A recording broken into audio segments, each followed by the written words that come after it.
Hey guys, this is Chantel, your therapist. So today we're going to do a lesson on a combination of cognitive behavior therapy, which is the main modality that we work through in therapy, and mindfulness techniques. So when you combine those two things, the CBT triangle, which is basically how a situation can be a trigger, okay?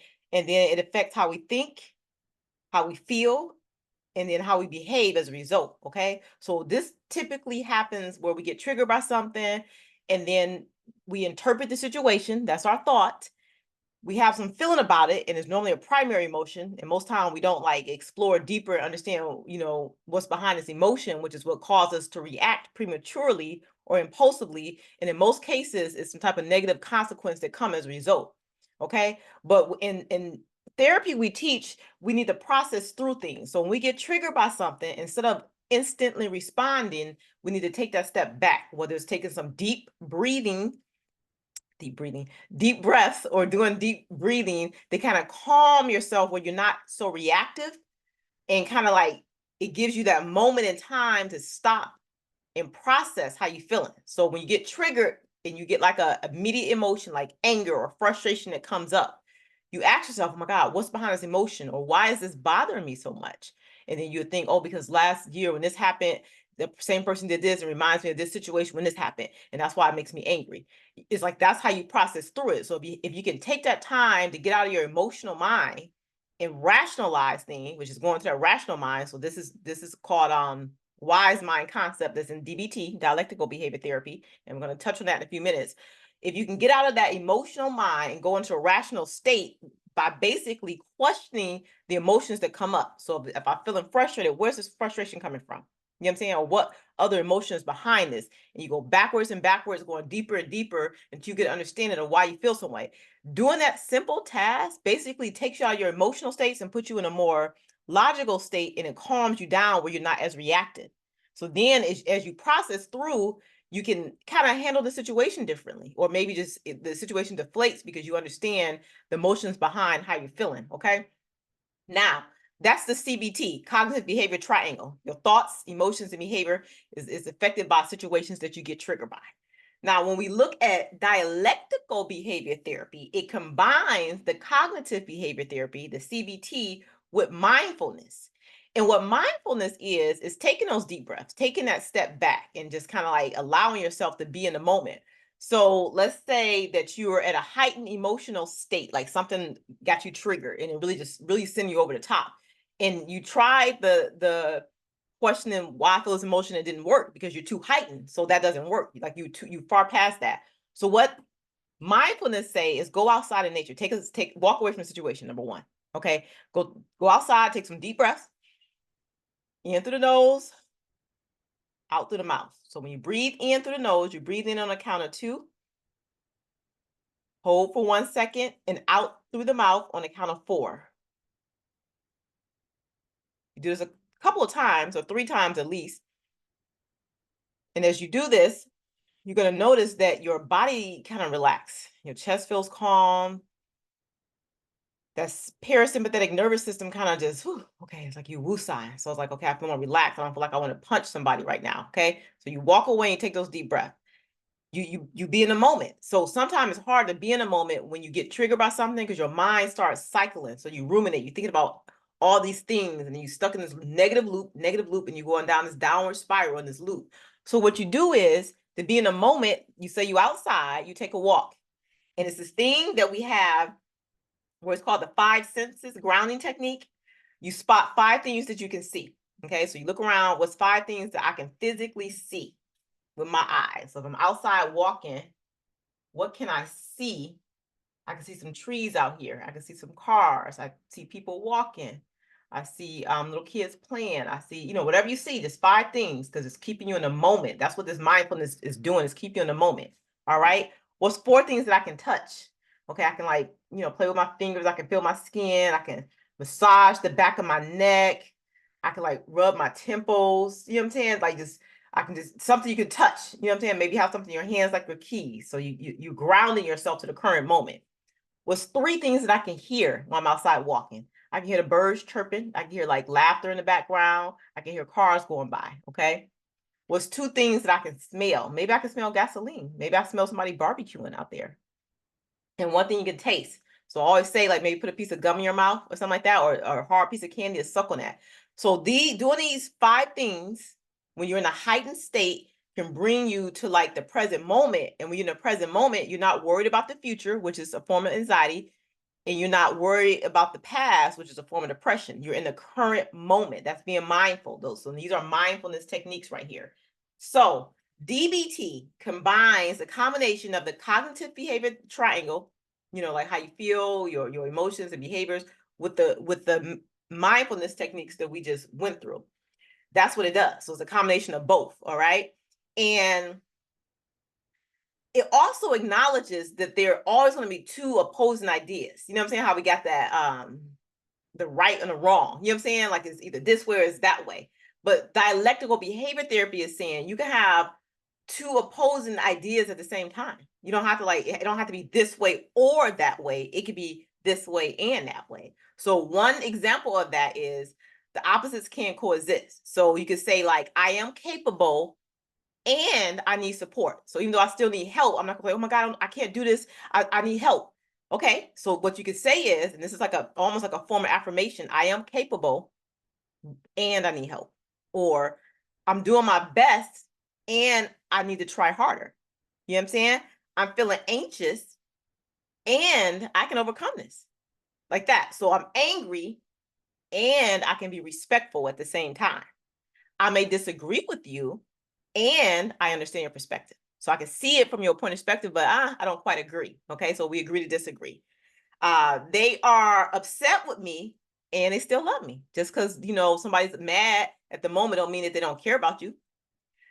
I care about others and I focus on myself. So I need that time for myself, that downtime for me. So that's what dialectical thinking is about. So opposites can coexist. It's not just black and white thinking, like one way or the other. Okay. So with dialectical, you walk in the middle path. So that's what they mean when we talk about the wise mind, like the logical and the rational mind.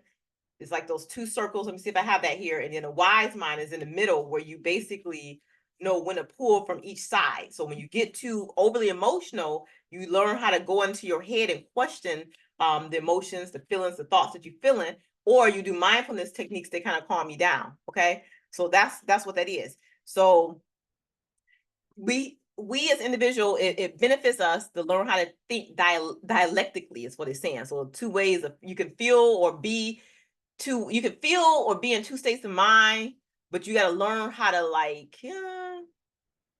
direct your energy depending on the situation.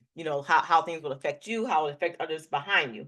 You know what I'm saying? So it's like some people have negative automatic thoughts that come and they get frustrated, overwhelmed. They may like, oh, I feel like a failure. I can't do this. So you're like, okay, this situation is challenging and I may have some issues right now, and I will get through it. So it's like you can acknowledge the truth of the situation because you're accepting the reality. I'm stressed right now. I feel overwhelmed, like I can't do this. However, and I know that it will get done with patience and just me to keep on trekking through it. You know what I'm saying? So it's like almost like you're encouraging yourself through positive affirmations, if that makes sense. Okay. All right. So let me see what I have here. So just to review, let me share my screen. When we look at dialectical behavior therapy, and I make this bigger because my sister always tells me it needs to be bigger. We look at dialectical behavior therapy is combining the cognitive triangle, which is it shows us how our thoughts, emotions, and behavior is affected by situations we get triggered by. So we have a situation that triggers us. We have thoughts, our interpretation of the event.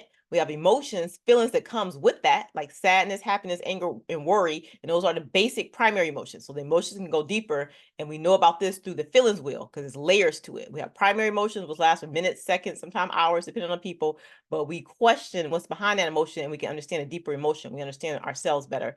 And then behavior is our response to the situation. The issue in therapy is we have a situation that triggers us. We interpret the situation with our thought, and then we don't try to interpret our emotions and we jump straight to a behavior and it's impulsive and it leads to negative consequences. Okay. So that's where we got to focus on the emotion aspect, which is why am I feeling this way? So that's the whole point with CBT, okay? So situation, something happens, thought, the situation is interpreted, emotion, a feeling occurs as a result of whatever the thought we think, however the interpretation is. So it's really subjective. It's based on how we feel. Our thought is based on how we feel. So it might not be rational. It might not be logical. It's based on emotion. And then we have a behavior, which is an action in response to emotion. That's the basics of CBT, okay?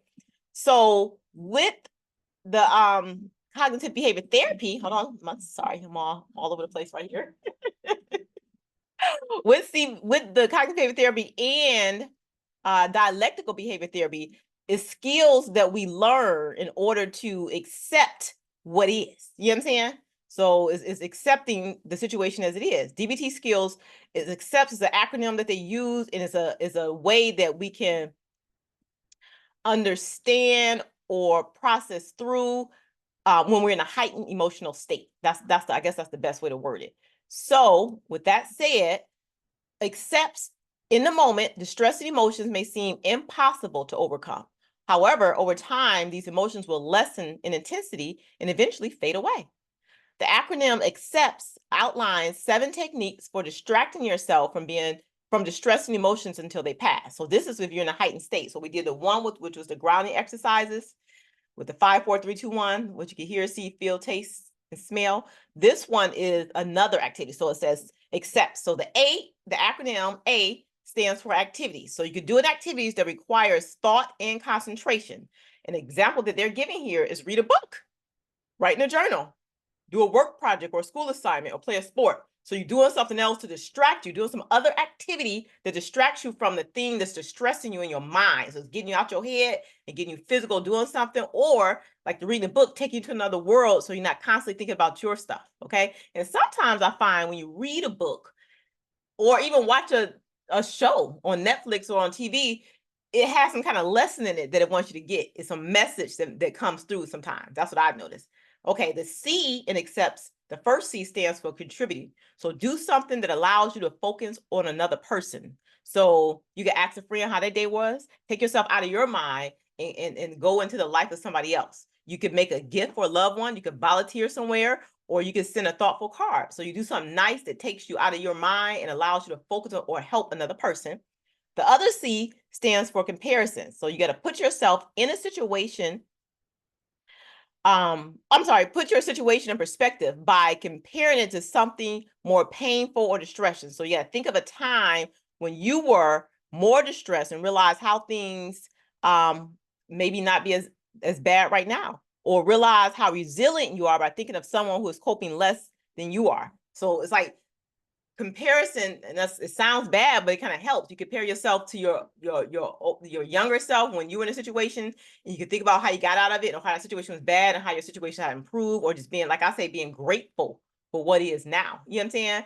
Or you can look at somebody else that's what they're going through and looking at how they're dealing with it, and looking at a way that you can deal with it, because you know what I'm saying, you can learn from other people too. You know what I'm saying?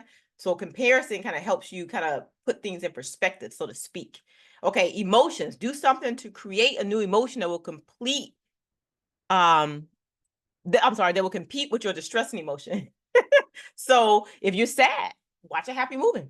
If you're anxious, practice like deep breathing. Like we said, breathe in through the nose on 2, hold it for 1 second, out through the mouth on 4. Do it at least 3 times to calm the sympathetic nervous system down. Or if you're angry, go for a walk to get that adrenaline kind of like calming down, or, because you get the exercise, it releases different endorphins, different hormones in your body that make you feel different, make you feel happier. Okay, the P stands for pushing away. Avoid painful situations or block it from your mind by using a technique such as imagery. So in therapy, in the mindfulness therapy, we have like guided meditations. Like you can go to YouTube and pull up guided imagery meditation on like the ocean waves, or, what I'm saying, be different things you can just listen to. So that's the way you can do it. So you delay urges for an hour, just take it, like lay down, put on some meditation that's like waves, or something that's guiding you through some kind of scenario that's very calm. And it helps to like calm yourself down so that you can get to a more rational state before you react. Okay. And it helps, it puts things in perspective, because sometimes it's good to put the negative thoughts away for a second until you calm the emotions down, Now I can look back at these negative thoughts and rationalize through it. Like, why, why am I feeling this way? You know what I'm saying? What's behind this feeling? What's behind this emotion? What triggered this? What does this remind me of? You ask questions. That's called Socratic dialogue, to try to get deeper into what's behind the way you're feeling. Instead of just jumping to a conclusion and reacting, question your feelings and get clear so you can process through it. Once you process through it, you can release it, or you can address the situation more effectively. Okay. Okay, then thoughts: use mental strategy or an activity to shift your thoughts to something neutral. So in the activity saying here is you can start with the letter A and name any object that you see in a room that starts with the letter A. You know what I'm saying? You can go to the alphabets. Anything in the room that starts with the letter B. Anything in the room that starts with the letter C. Anything outside that starts with the letter D. You keep doing that because it's distracting you from wanting to like maybe punch somebody or react the way you want to react, okay? Lastly is sensation. So find a physical sensation to distract you from distressing emotions. So a good one they say is hold an ice cube in your hand. That cold water, that coldness of it kind of shocks the system. You know what I'm saying? Kind of resets you, so to speak. You know what I'm saying? Eat some spicy food, eat some sour, spicy food, or take a cold shower, kind of reset your system. I say take a bath. You can take hot baths if you want, but the ice water really does help. Like I say, get a bowl of water, put some ice in it, dip your hands in it. You know what I'm saying? Let it sit for a while. Do your breathing. It's like releasing. You know what I'm saying? Resetting your system. Or get a towel, dip it in the cold water, wring the towel out, put it behind your neck, hold it there and breathe. It's resetting your parasympathetic nervous system. Okay. So this is the technique called accepts. There's a part of dialectical behavior therapy. And in the moment when you're feeling distressed and it's hard to like calm down, these are some things you can do: activities, contributing, comparison, emotions, pushing away, thoughts, and sensations. Okay. All right. That's what I have for you today. Until next time.